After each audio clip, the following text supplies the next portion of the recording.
everyone, this is Margaret Manning with Boomerly. Today I have with me Lisa Copeland. Lisa is a dating coach, and she works specifically with women over 50 to find quality man and find love in their lives after 50. It's great to have you here, Lisa. Hello, welcome.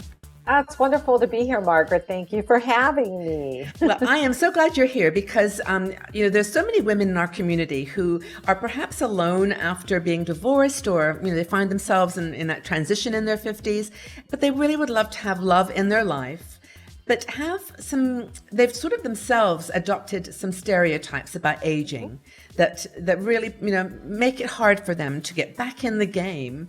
And I'd like to chat with you about, physical stereotypes that women in their 50s, go through, that they're not beautiful enough, that they're not, that their bodies have changed and they're not attractive to men anymore.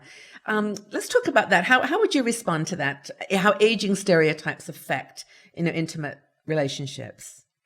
Well, I think when you go and you look at magazines today, fortunately, there's some more openness about body types, but they're still doing a lot of changing of bodies that we're not even aware of. So we see these beautiful women that are perfect. They're not perfect in real life. Yeah. They're perfect because they have been able to Photoshop photographs. But they have said that when women look at magazines, especially at our age, they really get depressed because they think, oh my God, I can't look that way again. I'm not perfect. And this is one of the hardest things. Also, women come out of marriages, and unless they're a widow and had a good marriage, they've usually come out of a divorce not feeling so great about themselves.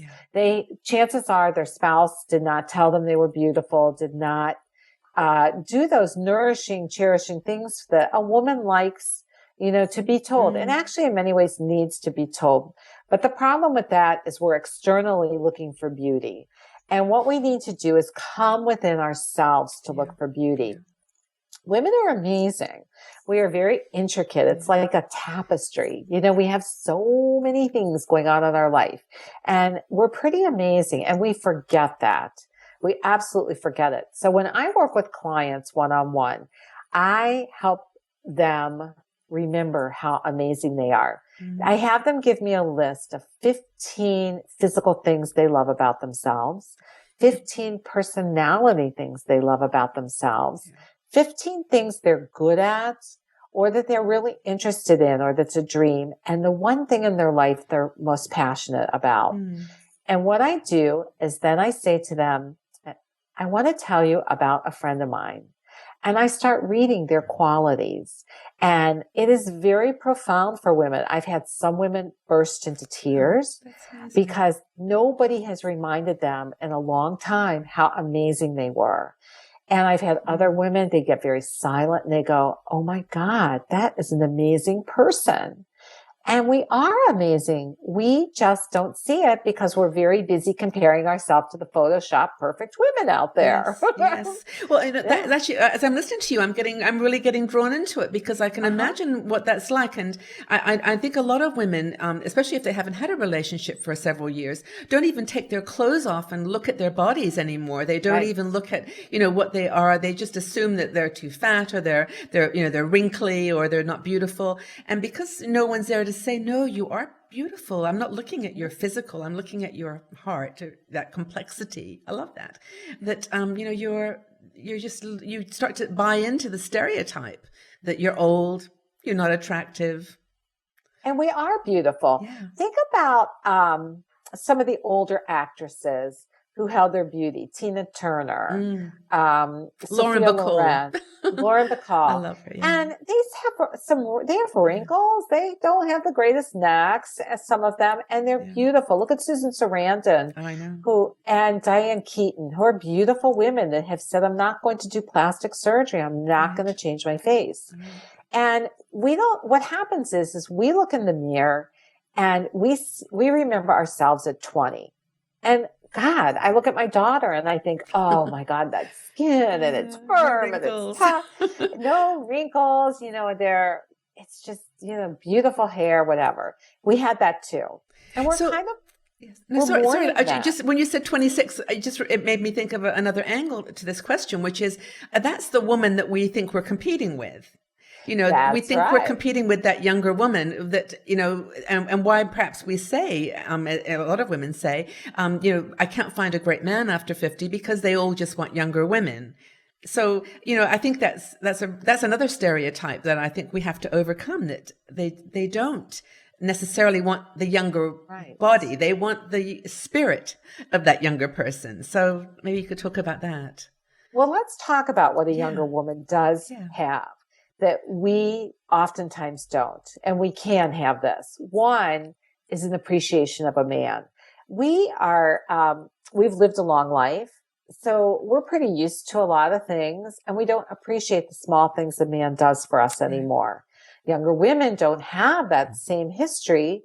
So they appreciate everything. It's all new. Yeah. It's all new. Yeah. We're very critical of men. We want them to be a certain way. And what we really want them to be is women in men's bodies. That's what we want them to be. And so we start criticizing a man. The other thing is we take over. We're in a restaurant and we'll be like, you. And a man Organizing, planning. Yeah. And we're good at it. But what we're doing is we're emasculating a man, and a younger woman would never do that.